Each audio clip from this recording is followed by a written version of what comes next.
कक्षा नवम विज्ञान में आप सभी का स्वागत है। ऑक्सीकरण और अपचयन अभिक्रियाएं, ऑक्सीडेशन एंड रिडक्शन रिएक्शंस। आइए देखते हैं सबसे पहले ऑक्सीकरण ऑक्सीडेशन अभिक्रियाएं क्या है। वे अभिक्रियाएं अर्थात रासायनिक अभिक्रियाएं वे अभिक्रियाएं जिनमें तत्व या यौगिक से किसी तत्व या यौगिक से ऑक्सीजन का संयोग होता है अर्थात ऑक्सीजन जुड़ता है,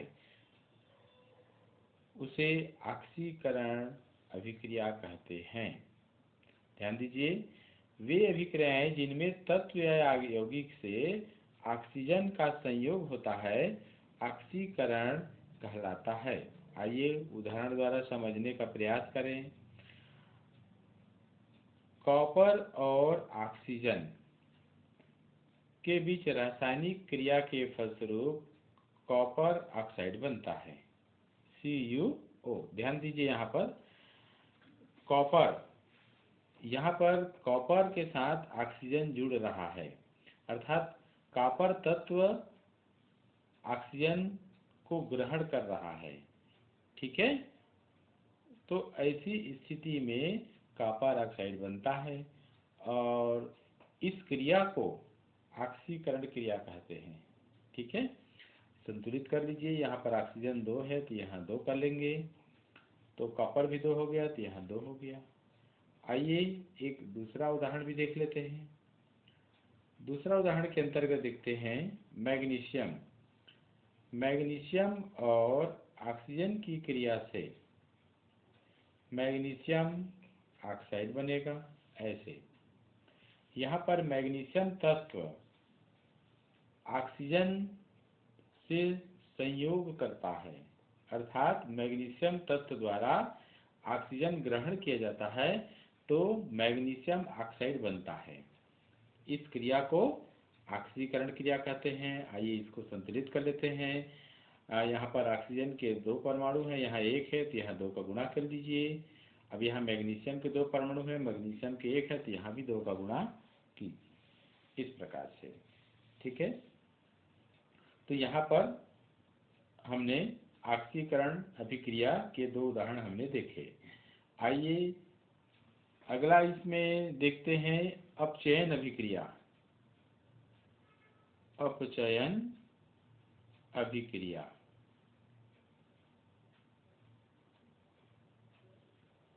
तो अपचयन अभिक्रियाएं अर्थात रिडक्शन रिएक्शन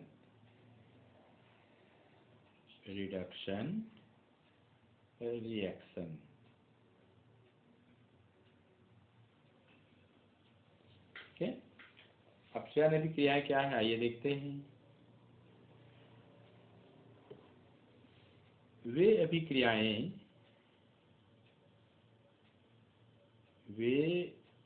अभिक्रियाएं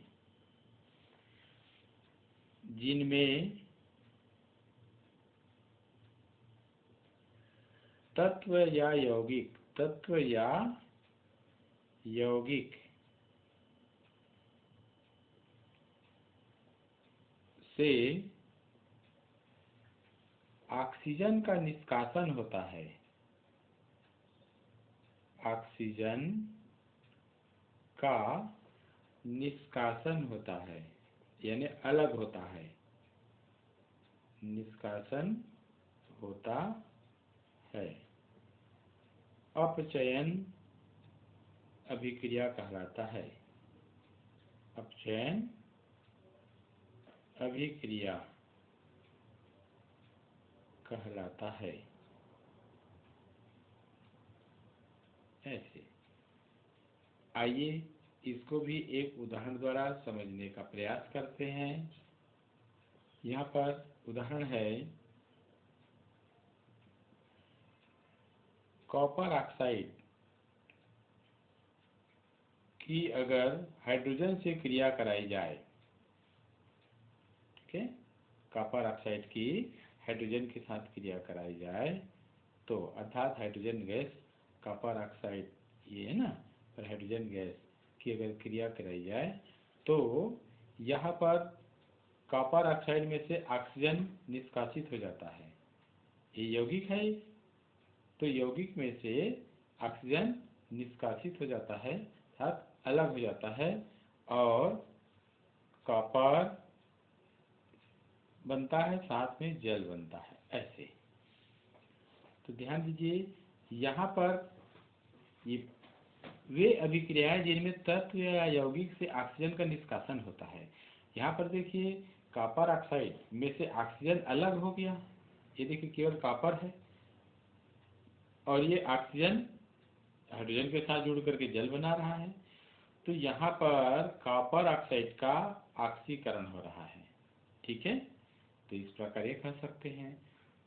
ध्यान दीजिए, यहाँ पर एक और उदाहरण हम देख सकते हैं। दूसरा उदाहरण, जिंक ऑक्साइड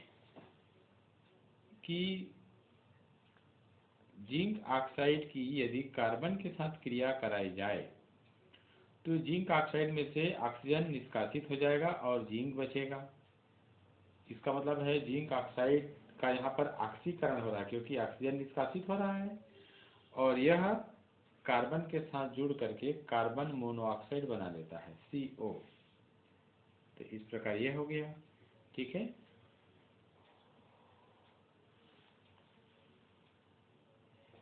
ध्यान दीजिए, ऑक्सीकरण अभिक्रिया और अपचयन अभिक्रिया दोनों ही अभिक्रिया को संयुक्त रूप से ऑक्सीकरण अपचयन, ध्यान दीजिए, ऑक्सीकरण अपचयन अभिक्रियाएं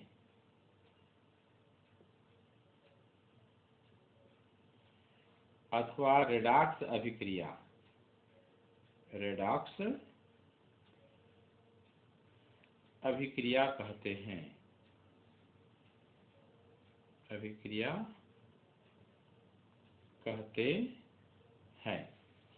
आइए एक उदाहरण द्वारा रेडॉक्स अभिक्रिया को एक साथ समझने का प्रयास करते हैं। ऐसे हम इसी उदाहरण को लेते हैं, कॉपर ऑक्साइड। ध्यान दीजिए, कॉपर ऑक्साइड और हाइड्रोजन, और ये है कॉपर प्लस H2। ध्यान दीजिए, यहाँ पर आपको फिर से याद दिला रहा हूँ मैं, ऑक्सीकरण अभिक्रिया क्या है? किसी तत्व या यौगिक से ऑक्सीजन का संयोग होना, जुड़ना, ये ऑक्सीकरण क्रिया है। अपचयन अभिक्रिया क्या है? किसी तत्व या यौगिक से ऑक्सीजन का निष्कासन होना, यानी अलग होना, ये अपचयन अभिक्रिया है। इस अभिक्रिया में ध्यान दीजिए, ऑक्सीकरण और अपचयन अभिक्रिया साथ साथ हो रही है। कैसे देखते हैं? कॉपर ऑक्साइड और हाइड्रोजन के बीच जब क्रिया कराते हैं तो कॉपर ऑक्साइड में से ऑक्सीजन अलग हो जाता है, कॉपर ऑक्साइड में से ऑक्सीजन अलग हो जाता है, ठीक है। तो अलग हो गया, तो इस स्थिति में हम कहेंगे कॉपर ऑक्साइड का अपचयन हुआ। किसमें? कॉपर में। ये अपचयन हो गया, रिडक्शन, ठीक है। क्या हो गया? रिडक्शन हो गया, रिएक्शन, ठीक है। साथ में ये ऑक्सीजन यहाँ से निष्कासित होता है और हाइड्रोजन से जुड़ जाता है। तो इस प्रकार से हाइड्रोजन तत्व ऑक्सीजन के साथ जुड़ जाता है, तो इस और बन जाता है H2O। तो इस अभिक्रिया को बोलते हैं ऑक्सीकरण, अर्थात हाइड्रोजन का यहाँ पर ऑक्सीकरण हो रहा है H2O ग्रुप में, ये ऑक्सीकरण हो गया, ठीक है। और इसको बोलते हैं क्या? ऑक्सीडेशन, ऑक्सीडेशन रिएक्शन, ठीक। तो इस प्रकार से ऑक्सीकरण अपचयन अभिक्रिया साथ साथ हो रही है, ठीक है। ध्यान दीजिए आप लोग, ऑक्सीकरण और अपचयन अभिक्रियाएं अर्थात रेडॉक्स अभिक्रियाएं, ये उपरोक्त जो पूर्व में जो आपने भी पढ़ा है, वो प्राचीन मान्यताओं के आधार पे ऑक्सीकरण अभिक्रिया और अपचयन अभिक्रिया को हमने देखा। यहाँ पर ऑक्सीकरण अपचयन अभिक्रिया अर्थात रेडॉक्स अभिक्रियाओं को इलेक्ट्रॉन स्थानांतरण के आधार पर भी हम समझ सकते हैं। आइए एक उदाहरण ले लेते हैं। मैग्नीशियम का ही उदाहरण ले लें। मैग्नीशियम की ऑक्सीजन के साथ अगर हम क्रिया कराएं तो बनता है मैग्नीशियम ऑक्साइड। इसको पहले संतुलित कर लेते हैं। ये O2 है तो यहाँ O रखिए, और ऑक्सीजन अब मैग्नीशियम भी 2 हो गया तो यहाँ पर 2। ध्यान से देखना है इसमें। आपको एक फिर समझना होगा। मैग्नीशियम का परमाणु क्रमांक होता है 11, इसमें मैग्नीशियम का परमाणु क्रमांक होता है 12। इसका इलेक्ट्रॉनिक विन्यास करेंगे तो 2 8 2, ठीक है। अर्थात मैग्नीशियम की संयोजकता +2 होगी, ठीक।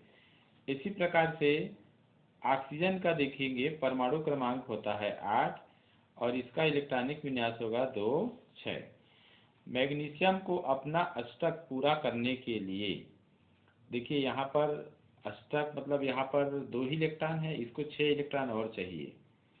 जबकि ऑक्सीजन को अपना अष्टक अर्थात अंतिम कोष जिसे संयोजी कोष कहते हैं को पूरा करने के लिए इसको 2 इलेक्ट्रॉन चाहिए। आप यहाँ देख सकते हैं कि 6 इलेक्ट्रॉन की तुलना में ऑक्सीजन को 2 इलेक्ट्रॉन प्राप्त करना आसान होगा, ठीक है। तो यहाँ पर मैग्नीशियम जो है 2 इलेक्ट्रॉन त्याग करके धन आयन बना लेता है और ऑक्सीजन 2 इलेक्ट्रॉन ग्रहण करके ऋण आयन बना लेता है, ठीक है। उसको हम ऐसे लिख सकते हैं, मैग्नीशियम से 2 इलेक्ट्रॉन निकल जाएगा तो ये मैग्नीशियम का धन आयन हो जाएगा, और इसी प्रकार ऑक्सीजन के साथ 2 इलेक्ट्रॉन जुड़ जाएगा तो ये क्या हो जाएगा, ऑक्सीजन का ऋण आयन हो जाएगा, ठीक है। तो इन्हीं को हमको ध्यान में रखना होगा। आइए देखते हैं यहाँ पर